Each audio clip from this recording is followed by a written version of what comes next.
जी पृथ्वी पहले जल में डूबी भई, तो जी जलते ऊपर कैसे आई और जी भूमि कैसे बनी गुरु जी? इस बारे में नारायण, तो मोहित जी इस विषय में आपको हम पौराणिक कथा सुनाते हैं जी। कि ये जल में कब डूबी और जल से कब ऊपर आई है। तो ये ब्रह्मा जी ने जैसे सृष्टि बनाने का विचार किया तो सबसे पहले उन्होंने मन से सृष्टि बनाई। अच्छा। जैसे मन से हम मनोरथ करते रहते हैं, सोचते रहते हैं, लेकिन हमारे संकल्प में इतना शक्ति नहीं है कि हम मन में जो सोचें और वो सामने प्रकट हो जाए, ऐसा कुछ नहीं है। लेकिन ब्रह्मा जी के पास में भगवान नारायण की ऐसी शक्ति थी जी। कि वो जो मन से सोचते थे वही सृष्टि बन के तैयार होती थी।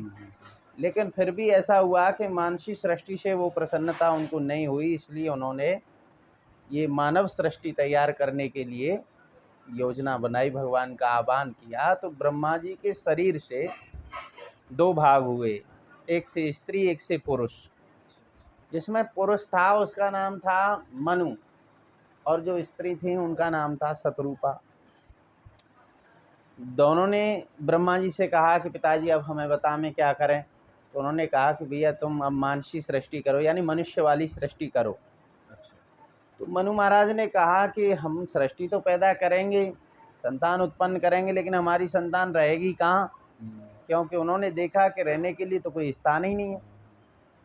तो उस समय ब्रह्मा जी ने विचार किया कि जो धारणी शक्ति है जिसके ऊपर मनुष्य रहेंगे वो कहाँ है। तो उनको ध्यान में दिखाई दिया कि धरती तो जल में डूबी हुई है, रसातल में। तो ये जो कथा सुना रहे थे श्री सुखदेव जी भगवान परीक्षित महाराज को, तो उन्होंने कहा कि महाराज अभी ये जल में कहाँ से डूब गई।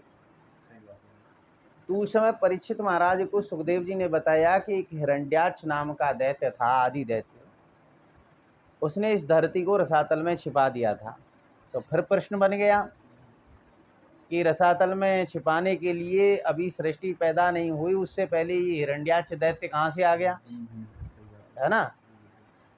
तो कश्यप जी की जो पत्नी थी दिति, उनसे दैत्य हुए, और एक पत्नी थी उनकी अदिति, जिनसे देवता हुए। दैत्य और देवताओं के पिता कश्यप जी ही हैं। तो एक बार की ये कथा है कि सनकादिक महात्मा जो ब्रह्मा जी के मानस पुत्र हैं, जो 5 वर्ष की अवस्था में रहते हैं, सिद्ध पुरुष हैं, वो भगवान नारायण का दर्शन करने के लिए बैकुंठ लोक में गए। वहाँ पर भगवान के जो द्वारपाल थे जय और विजय, जय और विजय, उन्होंने देखा कि छोटे से बच्चे हैं, समझ में नहीं आया कि ये तो महापुरुष हैं, सिद्ध पुरुष हैं, लेकिन उनके सामने छड़ी लगा दी और उनको अंदर नहीं जाने दिया। इस पर जो है सनकादिक क्रोधित हो गए और उन्होंने शाप दे दिया कि जाओ तुम तो राक्षस हो जाओ। वो पृथ्वी लोक पर राक्षस होने के लिए आए। लेकिन अब कैसे कैसे उनका जन्म हुआ, इस विषय में भी एक कथा आती है कि एक बार देवताओं का राज्य था स्वर्ग में। तो असुरों की जो माता हैं दिति, वो अपने पति कश्यप जी के पास आई संध्या के समय, जिस समय अग्निहोत्र करना चाह रहे थे, हवन आदि। उस समय आकर के उसने संतान उत्पत्ति का आग्रह किया। तो उस समय कश्यप जी ने मना भी किया कि ये समय पूजा का है, भगवान के पूजा का समय है। लेकिन कहते हैं ना कि जब कोई कामना हमारे अंदर प्रकट होती है तो वो सही और गलत का निर्णय नहीं ले पाती है। और अपनी पत्नी की इच्छा उन्होंने पूरी की, लेकिन उसके फलस्वरूप उन्होंने कहा कि अब तुम्हारे असुर पैदा होंगे। हाँ, तो वो घबरा गई। तो उन्होंने कहा कि महाराज देवताओं के द्वारा मेरे पुत्र न मारे जामें, ऐसा मुझे कुछ वरदान दीजिए। तो उन्होंने कहा कि तुम्हारे पुत्रों को मारने के लिए साक्षात नारायण आएंगे। तो वही नारायण के पार्षद जय और विजय हिरण्याक्ष और हिरण्यकश्यप बने। तो हिरण्याक्ष जो था, हिरण्य माने सोना और अक्ष माने आँख, इसकी नज़र हर समय दूसरे के धन पर रहती है, वो हिरण्याक्ष है। ये आध्यात्मिक उसका अर्थ हुआ ना। तो उसने सोचा कि ये धरती किसकी है, हमारी। उसने धरती को ही अपनी बना लिया। जैसे आज के समय में सब अपना ज़मीन पे अधिकार जमाते हैं, उसने सारी धरती पे अधिकार जमा करके और रसातल में पहुंचा दिया। तो अब प्रश्न यही है कि उस समय वो कहाँ रहे। तो जैसे कश्यप जी महात्मा जी, उनके जो पिताजी थे, और वो सिद्धलोक में रहते थे। तो उस समय दैत्यों के लिए रसातल में उनको पहुंचा दिया, जहाँ पाताल लोग बोलते हैं कि आप वहाँ पे रहो। और वो सिद्धलोक में चले गए। उनके पिताजी देवता लोग स्वर्ग लोक में रह रहे थे, तो पृथ्वी का कोई काम ही नहीं था।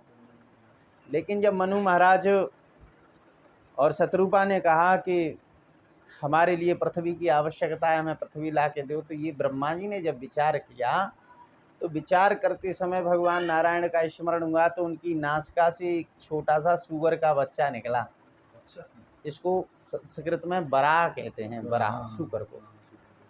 तो आपने भी देखा होगा कि जब सूगर धरती की जहाँ गंदगी होती है उसको खोद खोद करके निकालता है, यानी धरती से सबसे ज़्यादा प्रेम सूगर ही करता है। यहाँ देखने में भी आता है कि नहीं आता है। तो ऐसे ही वो बराह देखते देखते वो तो विशाल रूप हो गया उसका, और ब्रह्मा जी और सभी देवता समझ गए कि ये तो भगवान ही आए हैं। और बस देखते ही देखते उन्होंने जल में छलांग लगाई। तो जिस समय उन्होंने अपने बालों को फहराया जल में, बराह भगवान ने, तो सिद्ध लोकों तक उनके जो बूंदें थीं वो पहुंची पवित्र करने के लिए, और चीरते हुए वो पहुंच गए रसातल में। वहाँ देखा पृथ्वी कहाँ है धारणी शक्ति, अपने सींगों पर उसको रख कर के ऊपर ला रहे थे। तो उस समय ये दैत्यराज हिरण्याक्ष भी मिला। इसने कहा कि भाई तू सूगर यहाँ कैसे और हमारी धरती को कैसे लेके जा रहा है। लेकिन बुद्धिमता कहते हैं कि बीच में अपना काम नहीं बिगाड़े, अपने काम को पहले पूरा करे, उसको बुद्धिमान पुरुष कहते हैं। भगवान ने सोचा कि अगर यहीं लड़ाई झगड़ा कर दिया तो धरती फिर से चली जाएगी। इसलिए जैसे शेर चला जाता है, हाथी चला जाता है और कुत्ते भौंकते रह जाते हैं, उसलिए वो भौंकता रह गया। और भगवान ने उससे कहा कि अरे भाई ग्राम सिंह, सिंह माने शेर है, लेकिन ग्राम लगाया पहले, तो ये संस्कृत में शब्द है ग्राम सिंह, यानी गांव में कुत्ते ही शेर होते हैं। ग्राम सिंह भगवान ने गाली दी उसको, कहानी कुत्ते भौंकता रहे तू। जब मनु महाराज को ला करके धरती दे दी, तो उसके बाद में भगवान वापस आए। फिर उससे कहा कि भाई बता अब क्या बात है। तो फिर हिरण्याक्ष का और भगवान का युद्ध हुआ, और बहुत लंबे काल तक युद्ध चला। भगवान तो उससे खेल रहे थे। जब देवताओं ने कहा कि भगवान अब बहुत समय हो गया खेलते खेलते, हाँ इसको मारो, तो भगवान ने एक तमाचा मारा, एक ही में उसका सिर धड़ से अलग हो गया और नारायण हरि। लेकिन वो भगवान का पार्षद था, वही है। तो फिर वो दूसरे जन्म के लिए राक्षस बनने के लिए, यानी कि दूसरे जन्म में वो क्या बना, कुंभकर्ण। वही कुंभकर्ण बना।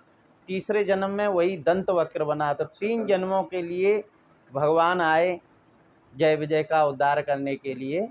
तो भगवान का पहला अवतार हुआ बराह रूप में, दूसरा हुआ नरसिंह रूप में, तीसरा राम रूप में, और चौथा श्री कृष्ण रूप में। इस प्रकार ये पृथ्वी की कथा है। तो भगवान ने उसको अपनी संकल्प शक्ति से ही जल पर स्थिर कर रखा है, ये कथा है। तो नारायण नारायण नारायण।